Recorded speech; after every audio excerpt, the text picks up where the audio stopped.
has experienced, either in batting practice or a game, a moment where we suddenly hit the ball 50 feet farther than we ever did before. Or a line drive suddenly pick up that extra level of speed going through the infield and outfield like missiles. And the reason for that is that the hips and wrists are working in sync. And while the pros never really talk about the wrists that much, for them, talking about the wrist and hips coming together and snapping at the same time is the key for their power and consistency. I just find myself doing it all together, you know, just breaking my wrist. You know, right here. I try to snap, I try to throw and snap my wrist through it. And a snap to finish. I feel like everything comes off my back hip, and that's where all my power comes from. So once the back hip starts to fire, the hands got to go with it, and if the hands aren't keeping up with the legs, then everything's messed up, obviously. So if you can get everything to act as one unit, when you start to come through, when you open your front hip and you pull with your lead arm, then everything's got to catch back up.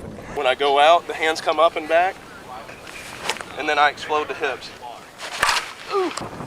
The hands flip, like we talked about, palm up, palm down, and then to over, then I release on my face. The secret to the pros' power and consistency is that they use the hips and wrists in sync and have a good point of contact back closer to the body where they catch on the first half of the swing. And contrary to popular belief, rec hitters don't break down usually at the hips. What we find are the hips are usually pretty good and they instinctively open. But a lot of rec hitters drag and are way late on the snap, or they don't snap till way out in front. And the hips are already done. We don't have the hips and wrists in sync. So today we're going to give you 4 different ways of enhancing our snap and understanding it better and getting to the point where we can develop some consistency and a lot more power for line drives and home runs. In Swing Makeover 4, Brett did a really good job of showing you how once you step and you bring your hands back, you get to a good launch position where the hips are welded to the upper body. And the lead arm is your guide arm. And that is a linkage between your shoulder and your hips and your hand. And when your hips rotate, that brings it forward. So the first tip we can do is start out a lock back into a lead arm lock position. And you simplified the swing greatly by starting out in a connected position where you simply have to step, rotate, and you'll be right in the position where you're ready to snap into the ball. The main thing is just to keep your lead arm locked. Keeping your lead arm locked when you're in your stance and go to swing, it keeps your hips connected with your upper body, which is really nice. The bottom hand is more of a guide when your arm is locked and it guides the bat head around. And your top hand is more dominant and it's what drives the bat head through the ball. So with it locked, it helps not only keep it a more parallel angle and better bat angle towards the ball, but it also stays connected with your lower body. The lead arm is your connection and your guide, and the top hand is your drive or your power. Understanding that all the power of the hips and the lower body has to go through your wrist to get to the hammer. And when you hammer, you focus on 2 things.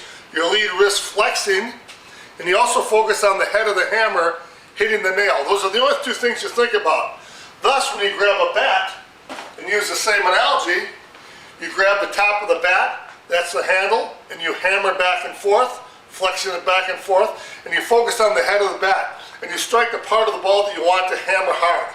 So simply when we get into the lead arm locked back, and we get in this position here, we don't have to think about anything except for our timing and our wind and our step. We wind and we step. This is all taken care of. It's locked out, connected to the hips. All we have to worry about is hammering. Most guys fail when they don't get enough crack the whip with the top hand, and you and I both cracked the whip better today. That's right, and we even kind of used the term like cracking a bull whip, and with that top hand, boy, that sure made a big difference. And when you snap your wrist, it actually brings your hip snapping open also. So you get it there, you know, you don't have to worry about that aggressive stride sometimes. Pretty much on Sports Technique Mythbusters, if you work the hips, you don't necessarily work the wrists, but if you work the wrists strong, the hips seem to work automatically more so.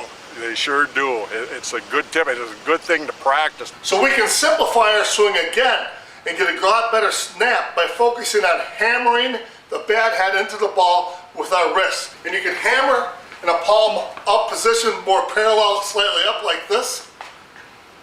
Or you can create a little bit more over snap. Guys like Robert Blackburn or Bubba Mack, a little bit more of a tomahawking over snap motion up.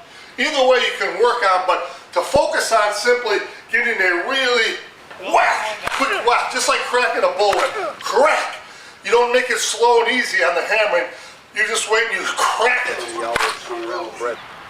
What I use is what I would call A to B, and as a term it's used quite a bit. But what I'll start out with doing is getting back to the launch position, which is A, and then I want to go right at contact, that is B. To me, A to B is from back launch position to contact with the softball. Now you want to carry through and keep your momentum going, but you still, A to B is to that contact, and that's where your snap comes in. And if you want to say A to B, if you want to break it down to be that simple, it's going to be getting back into your connected position. This is going to be A, so it's the tempo, easy, 10% ba, whatever you want to say. You're in the connected position. This is position A. Position B is the point of impact. There's no in between. You don't want to think, oh, I go from here to lag and then snap. It's just all one motion, and it has to be real explosive. It's a great way to really break some old muscle memory and create some new one, eh? It's a good way to get a lot of swings in, which will help develop the muscle memory that you need to make the transition from swinging out here to swinging back here. And like you said, that's the A to B swing to the snap point of contact, not to full extension. Absolutely. A, launch. B, to the snap point of the one frame snap. And that's what you're trying to do, is get right there. The tempo of my swing is really what dictates my timing, so if I'm doing everything even technically correct, I still can have my swing thrown off if my tempo is incorrect. So when I get into my stance, I like to think easy, or I always say 10%. I say 10% and then 100% is when I release the swing and the hips and everything. I don't commit to hit until I see the ball coming down. I consciously do that when I hit. I'm like, all right, I'm not going to commit until it comes down. There it's down, bam, then I commit to it. So yeah, it is slower on the back and then harder going into the ball. And what's the top end you swing when you hit your maximum, peak at impact with the ball? Are you at 90%, or you never really want to swing at 100%, but you get up 90%. Yeah, I would say at least. I put a lot of effort into it. I do. I'm telling you, it's a 5-horse race.